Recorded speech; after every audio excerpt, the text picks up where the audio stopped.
Yeah, it seems unfair, but anyway, that's part of what Dana Fuel is talking about, in that Dinah gets no voice and she gets no decision. All the decisions are made people, but it is a little bit of a out again. That could be bad because I'm in the service. We'll see if that'll.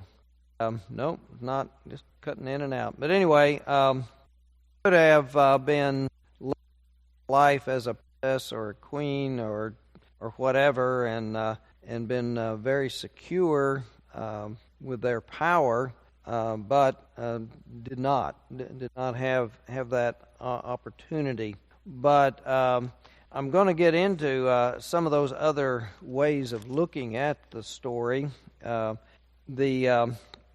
The anonymity and the minimum value and isolation in her own home, that this going to see something outside of her home, that Dinah had also been experiencing the fact that her mother was the unloved and the unappreciated one, undervalued, and so that, in a sense, anything other than what she is experiencing might have seemed like a better deal to her.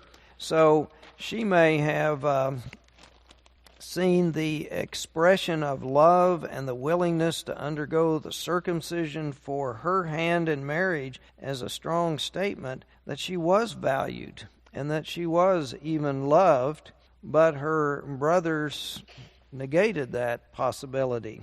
The word analysis of the text and a careful review of the dynamic of the story does not really show the outrage for the rape, but rather the defiling of her virginity by this foreigner and the uncircumcised.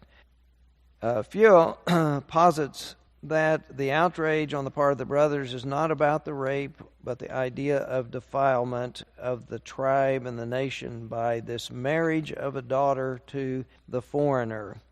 It's a disgrace and a dishonor to them, and it gets expressed in these ways. The issue for the brothers is family honor. Their sense of injury is of injury to themselves, not to Dinah. No concern for Dinah's restitution. Why they did not allow Shechem to redress the wrong as he had attempted to do. The brothers are proud. They are not to be trifled with. Shechem has tampered with their property. Women are part of the chattel in this culture, and their use of the term defile to describe their sister lends support to this understanding. The term represents a male point of view. Defile is not synonym for rape. She is not defiled because she has been raped, but because she is no longer a virgin. Shechem has taken what was theirs. Their indignant outburst against Jacob is Shechem to treat our sister as a prostitute betrays this attitude. Their words, their point of view, not the actions of Shechem, turn their sister into a prostitute. What they really mean is that their honor cannot be bought, which means that no restitution to Dinah herself is satisfactory. The injury is an injury to them, and they seek revenge. And then, as we see, Dinah goes off into oblivion, and then a little later she says that Shechem offers Dinah probably the best way for her to handle her life, given both the particular circumstances and the larger context of patriarchal society. Except to Shechem, marriage would appear to be effectively denied her, since she is now a defiled woman. And, if she goes home, she's defiled. There won't be a possible marriage for her. And even if by some chance some other man were willing to marry her, she would remain highly vulnerable to being put away by him when it suited him. In short, her best interest within the narrow limits of this society is to marry Shechem, the man who loves her and takes delight in her. And then as a literary construct in a male-conditioned narrative, Dinah's options are limited indeed, as long as rape is seen as a simple extension of sexual desire or a breach of male honor. As long as restitution means marrying one's rapist, women's experiences, women's rights, like the daughter Dinah, will never have a voice. Justice can never be served. Safety can never be assured in a society where men's rights, men's honor, and men's texts control women's lives. So Dana's coming down pretty hard on that issue, but it doesn't negate the reality in that patriarchal society. There's another issue that we'll deal with as we move along. There aren't a whole lot of places where this book, The Harlot by the Side of the Road, Forbidden Tales from the Bible, and Kirsch have addressed, but he spends a lot of time dealing with this Dinah rape story, and he points out that Dinah's voice is silent in the account, and he points out that there's only one verse that tells us anything about Dinah's thoughts, feelings, and desires, and it's 34:1, where it says, "She went out to see the daughters of the women of the land." Now, if she had not wanted to, then she would not have gone. So just the going shows a desire to go. And this desire, we don't to escape the boredom and isolation of her existence, or just to seek something new and interesting. But it showed curiosity and interest, perhaps, but it also showed a hunger and a desire, possibly, for female companionship, because she had all these brothers and no sister. But to Rabbi's commentary on the story that Kirsch looked up and studied, a single woman at liberty in the countryside was indeed distressing to their sensibilities and dangerous. It is a woman out from under the tight supervision and control of her male relatives. To the rabbinical commentators, Kirsch reviewed, Dinah was a woman who demonstrated a woman's nature to be a seducer, or at best, only a victim of her own vanity and curiosity. One of the ancient rabbis wrote, "She left her father's tent," and then the quote, "adorned like a harlot," which the text does not say, but this is in the imagination of the rabbi. You know, it's the old blame the victim, and, you know, you hear rape stories, well, what was she wearing? Well, anyway, the text does not say or imply, like another ancient rabbi commented, that Shechem hired a troop of gaily clad women to sing and dance in the streets in order to lure Dinah out of Jacob's compound, so then he could pounce on her. Again, all in the imagination of some of the old rabbis. The rabbis point out, and I guess what he found was a homily or a sermon based upon this text, as he elaborated, that if she had stayed home, she would have been safe, and no harm would have come to her. Well, that's true enough, I guess, but the rabbi went on to comment, but she was a woman, and all women like to show themselves in the street. And that was the quote. Anyway, now, reading these kind of comments, Dana Fuel's outrage doesn't seem so unreasonable. She's reacting against some things that aren't so apparent to us, but when we study the history, we see. Anyway, that seems to be some of the same attitude today in the repressive Muslim communities in the Middle East, where women have to wear the burqas and just from head to toe, just completely covered. And in some, you can't even see their eyes because there's a kind of screen that filters out most of the view as well. But by the standards and the customs of the times, Dinah demonstrated this very daring individuality and a sense of personal personhood or purpose. She had a mind of her own, and she was going to do what she wanted to do and break all the customs. So we get a pretty good indication of Dinah's personality just by that one word or one sentence in the story. But Kirsch also mentions that some scholars suspect that this story was originally a love story, a kind of Romeo and Juliet story, type of story. But given the male-dominated authorship of the patriarchal story, they turned this story into a blood tale of rape and revenge, and also, again, into understanding when the story was written was not a reporter on the scene back in 12 to 1500 years before the Common Era, but rather this all came together after the return from exile, from the Babylonian exile. So the political conditions and situation of the listeners had changed, so the story changes to speak to that audience. But anyway, the fact that one of the stories, or it may have originated there, but the Dinah Shechem story really had two versions, Kirsch is suggesting. One is the Elohist, and the other is the Yahwist version that are woven together. And he suggests that the Elohist version of the story was a seduction of Dinah, but the Yahwist version says it was a forcible rape.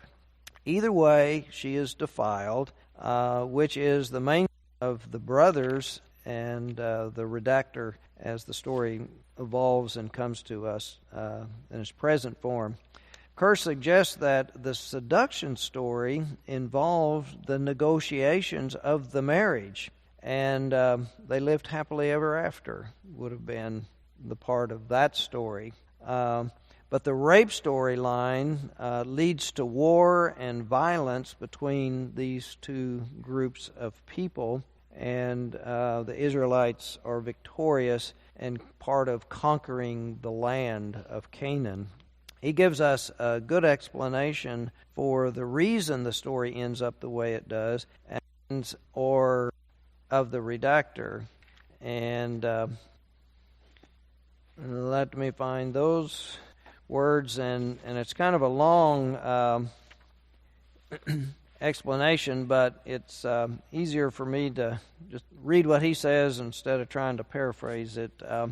He says, although Genesis 34 purports to describe events of the far distant past, long before the Israelites were enslaved by Pharaoh, long before they left Egypt under the leadership of Moses, long before they quarreled and settled in Canaan, the story of Dinah and Shechem may have found its way into the Holy Scriptures in its current form as late as 400 before the Common Era, or BC, when the oldest strands of the Israelite legend, lore, and law were gathered and woven into the book and the work we know as the 5 books of Moses.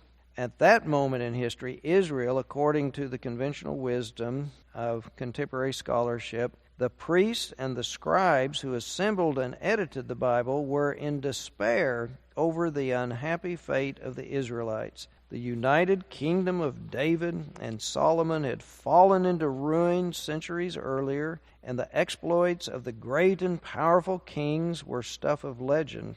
The northern kingdom, known as Israel, had been conquered by the Assyrian Empire in 722, and the northern tribes, the famous 10 lost tribes of Israel, had been dispersed and largely destroyed. They were gone and assimilated into other peoples. The southern kingdom, known as Judah, was conquered by Babylon in 587 and 86, and the Temple of Solomon in Jerusalem was razed, and the ruling class of the kingdom was deported to Babylon.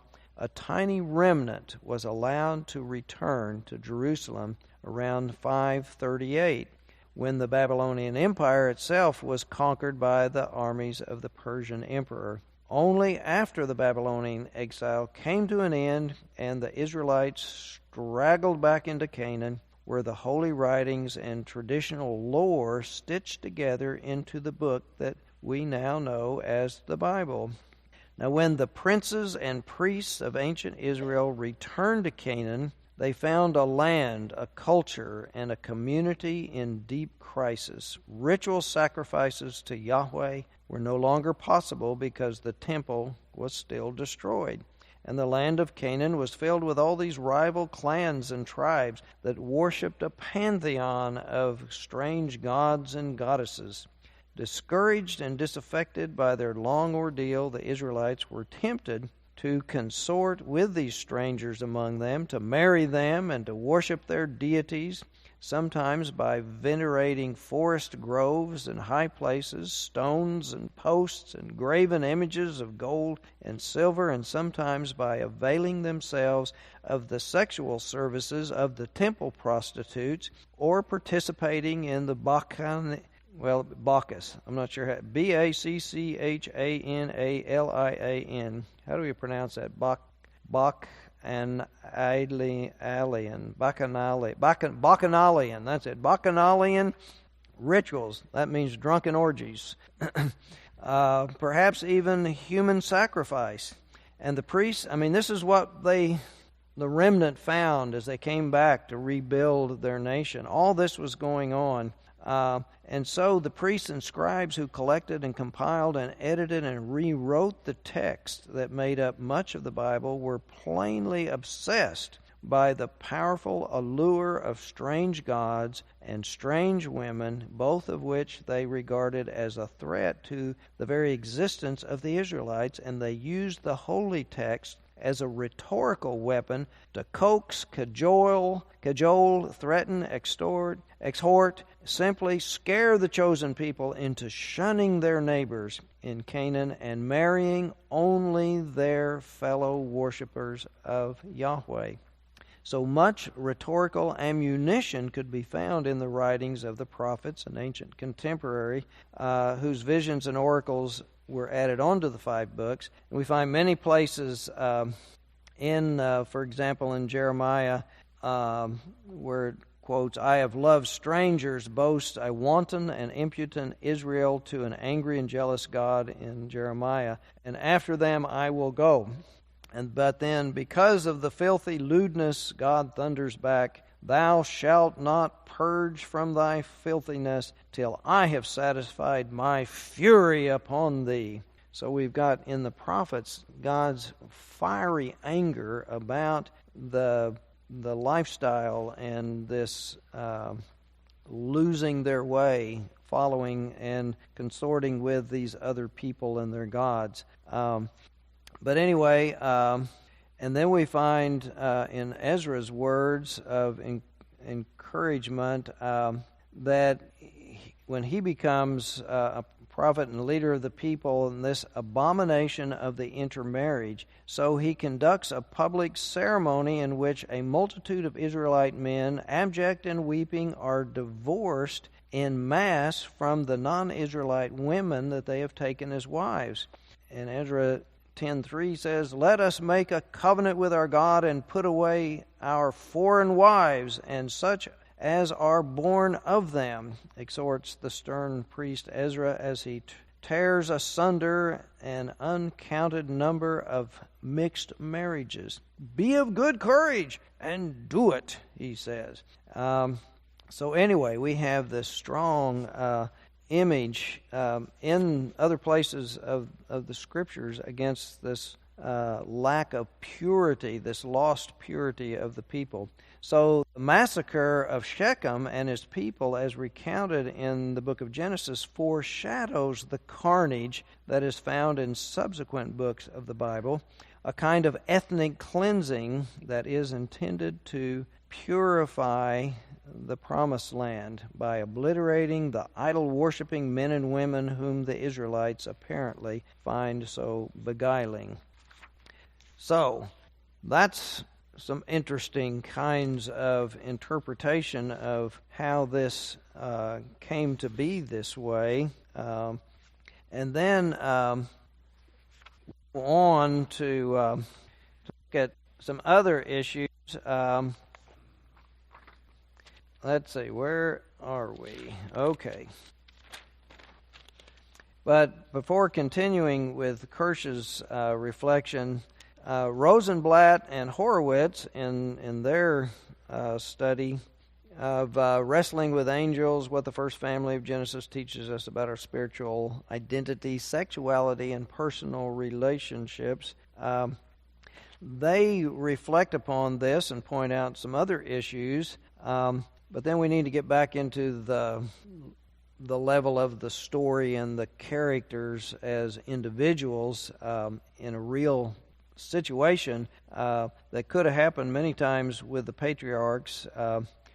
So we assume that in that more time that Dinah is with Shechem and she's willingly and in love, she's maybe kidnapped and held hostage by the prince or powerful king or ruler of that part of that territory in and around the city of Shechem. Jacob, the patriarch, doesn't want to pick a fight because of his weak position. One is a nomad, a small group that moved in by the city, but also his strong, able-bodied sons are not home. They're out there tending the flocks. So this more powerful Hamor had already done business with Jacob. Jacob had bought some land in order to have his property where his compound was, his own. So Hamor goes to Jacob to work another business deal to placate the patriarch for the offense that his son has caused.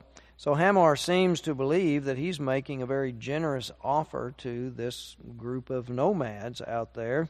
And to him and his mindset in the story, it seems to be, well, this is a win-win-win deal. Everybody can win and everybody can be happy. For Jacob and for the town and for the young couple, and everybody gets either what they need or what they want. However, Jacob and his sons, from their side, are in a precarious position. The offer would mean, as I've pointed out before, an absorption of their tribe into Hamor and Shechem's clan. Now, if they refuse, they may be liable to an attack. Well, we tried to be nice to you, but we're just going to take what we want, and if you put up a fight, we'll kill you, and we'll take your women and children and your flocks, and that'll be the end of it. So they devise an exorbitant high bride price for their daughter and sister Dinah, the circumcision, not just of Hamor and Shechem, but the whole city, if they'll go along. And they expected it to be so high that it would be refused. And that then they sort of say, and if you refuse, then we'll just take Dinah and we'll go away. Well, in one sense, there's no power to take her. So they're bluffing in that statement that Rosenblatt points out or suspects. But, surprise, surprise, we have them accepting this, and so the nomadic Israelites, in their vulnerability and powerlessness in the early times in the land of Canaan, is what we're viewing here. And so they raise the question, when we look at that it raises a big question between the balance that they always had to strike between the limits of retribution when they've been wronged and the rights of self-defense. You know, what can you do and how much can you do in those kinds of situations? And then they cite a scholar, Clinton Bailey, who points out that the desert has always been a brutal environment where the strong systematically prey upon the weak, especially picking on the small nomadic groups. But Near Eastern nomads resorted to a number of strategies. One was to organize into clans that became the blood revenge groups. All males are obliged to defend and avenge each other. Failure to do so would failure to wreak vengeance then was seen as a weakness of this clan, which meant now they become easy pickings, easy prey. And if you're seen as weak, you won't survive very long. I mean, this is kind of a life and death kind of issue for the clan. So from this viewpoint, Jacob's sons, Levi and Simeon, and all the rest of the group plundering the city could be viewed as a very pragmatic survival tactic instead of what it appears to us to be quite ruthless and brutal. So Kirsch goes on to some other reflections on that theme. A few pages further, when he says the biblical court of conscience and how the Bible has dealt with that. Because immediately Jacob says, because you've been so brutal, everybody else is going to take vengeance on us, in a sense that you are bad neighbors here. Look what you've done to the community of Shechem. We don't want you to be coming into our areas. We're going to stamp you out right away. And so Jacob is afraid of that would be happening. But we have this tug of war between the two philosophies. Jacob articulates his preference for diplomacy over war, accommodation over confrontation, getting along and going along rather than fighting back against the powers that be. And he says, our numbers are few, so it's pragmatic rather than principled. He says, if they muster against me and attack me, I shall be destroyed, I and my household with me. Now, it's kind of curious. He's talking to them as if they're not his household. But anyway, we've got that point of view.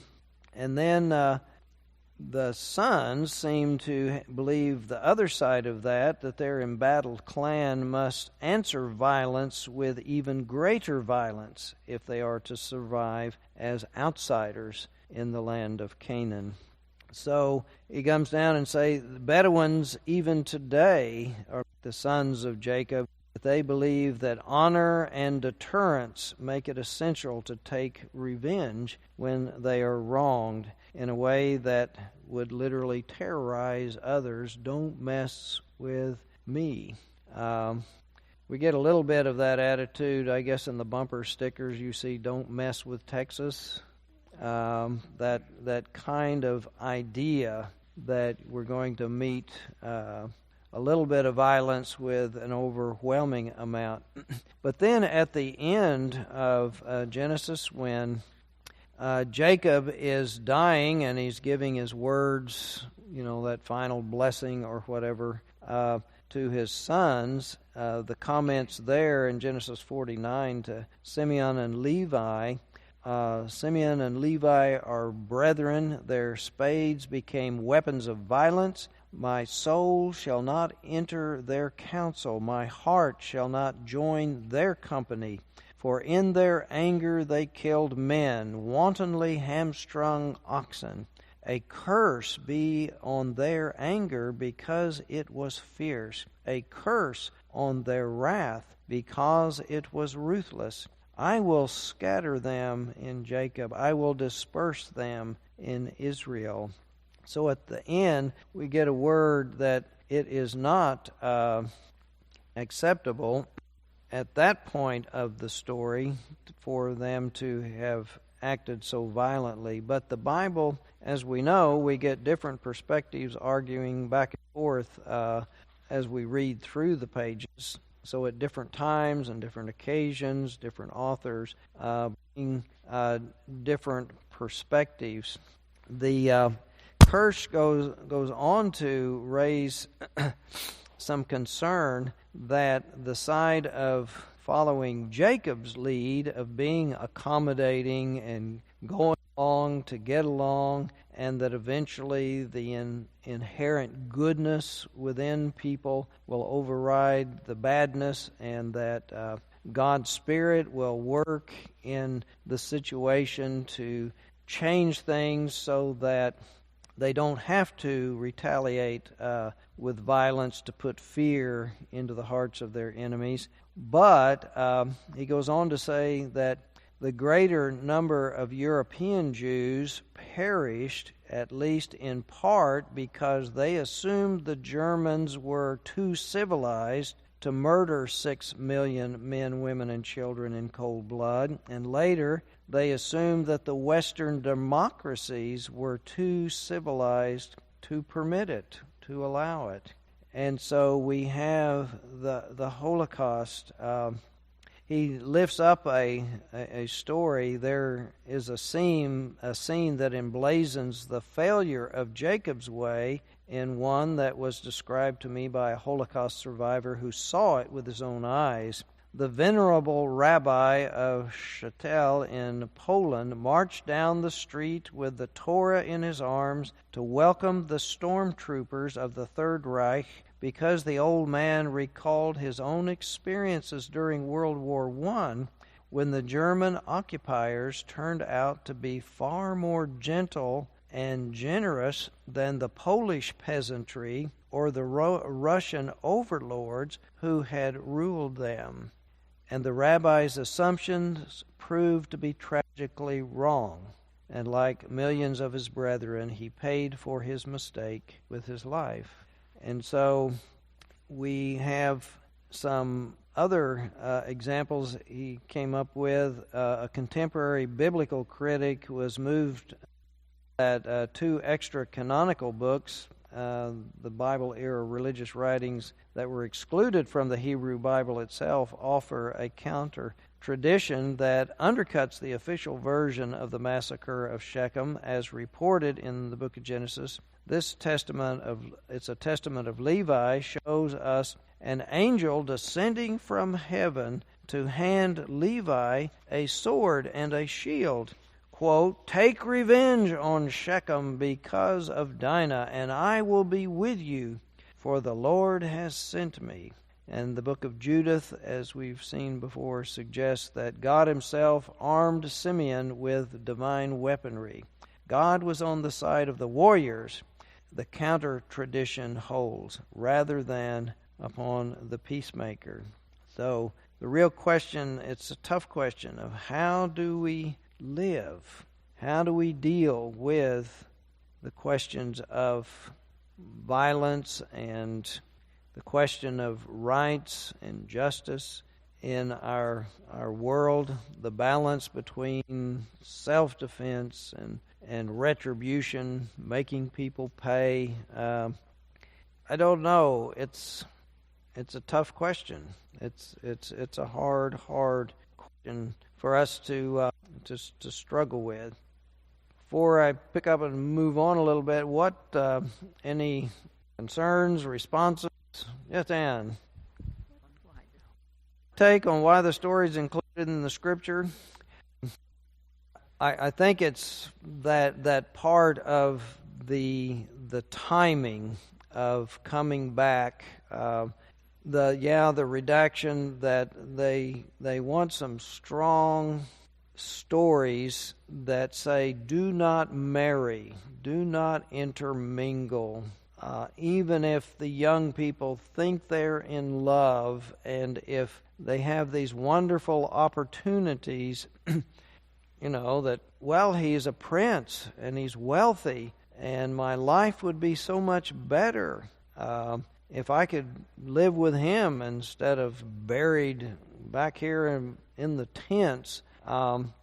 So I think that's why it's there, is a part of the audience that would be hearing these texts at the time they were pulled together. That was the motivation for choosing the more violent one. Coming in, there's I'm listening to some lectures by a scholar that's talking about the times of biblical Israel, and she was pointing out that there are two versions of the children of Israel taking the land of Canaan.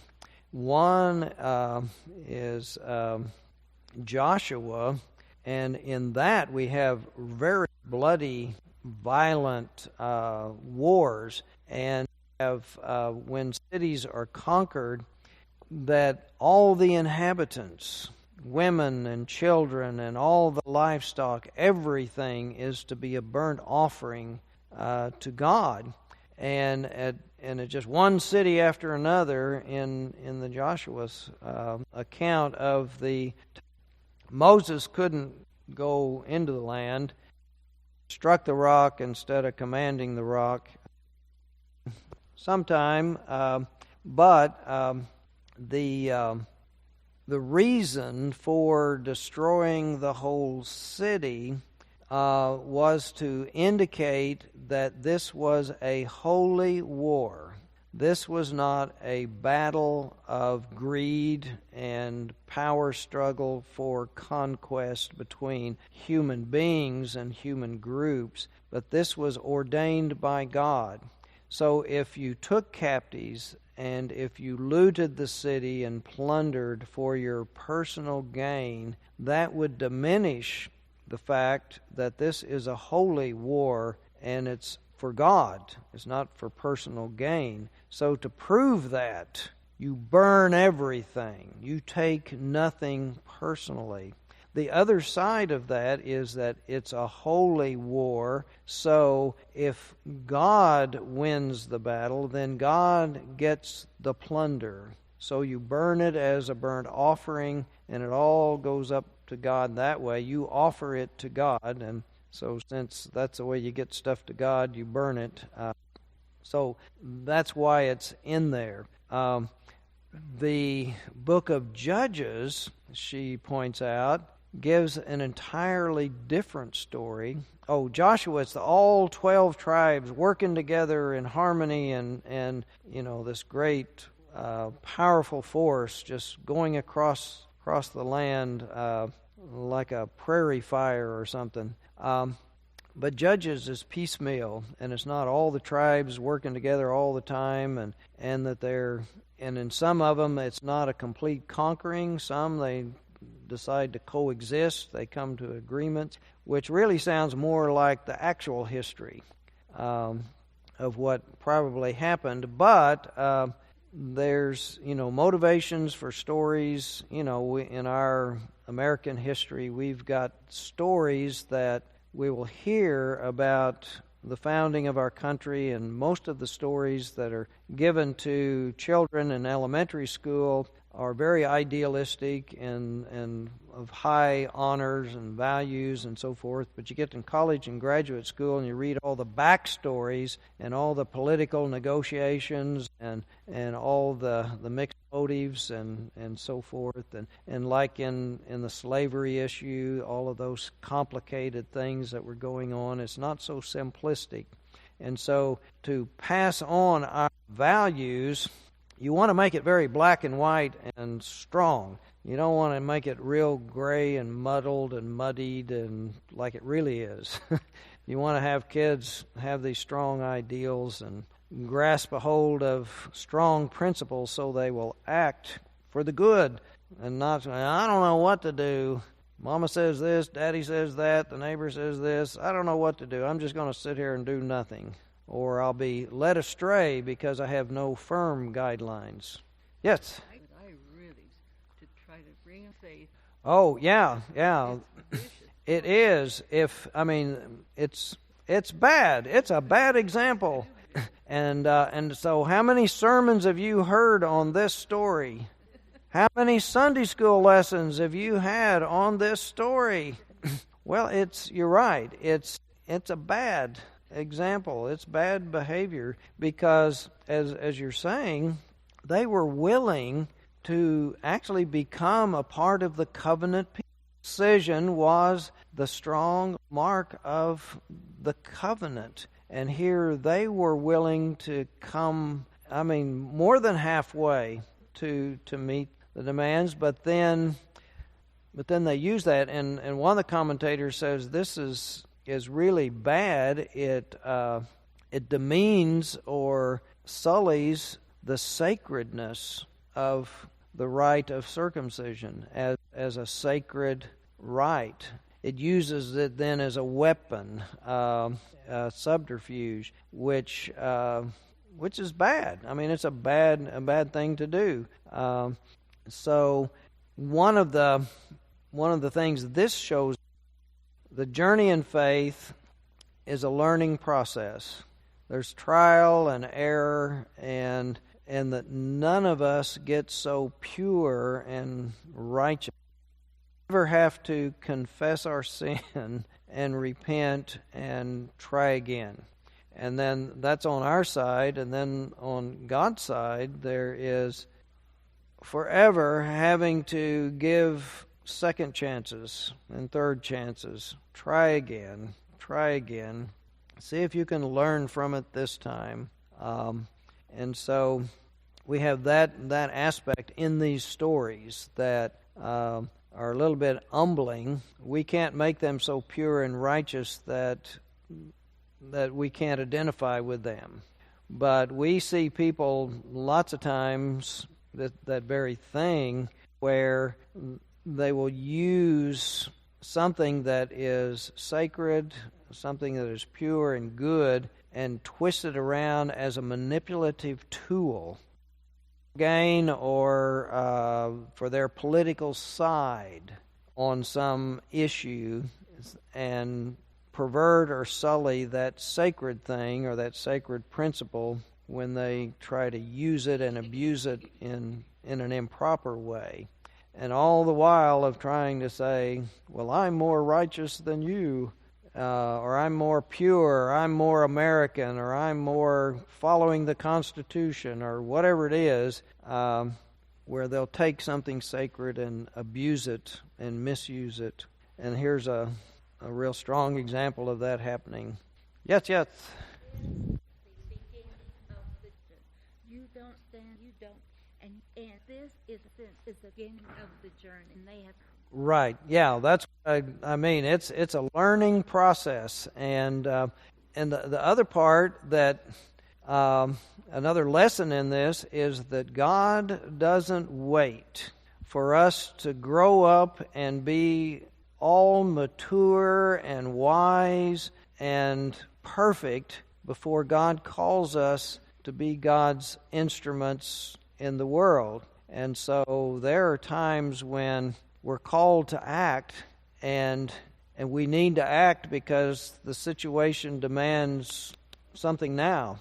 And if we wait until we get it all figured out and wait until it all shakes out, then we were standing on the sidelines doing nothing when we needed to be getting involved and engaged. And in this become engaged, then we can learn and grow through some of the trial and error. But this is early in the life of the children of Israel, and they have to learn. We know the patriarchs were not perfect; they made mistakes, but even like I said, even the tradition wrestled with this: how to judge this, how to appraise this. Is this a lesson that we have to be strong in our self-defense and not let them wipe us out and destroy us, or do we need to be more negotiating and try to?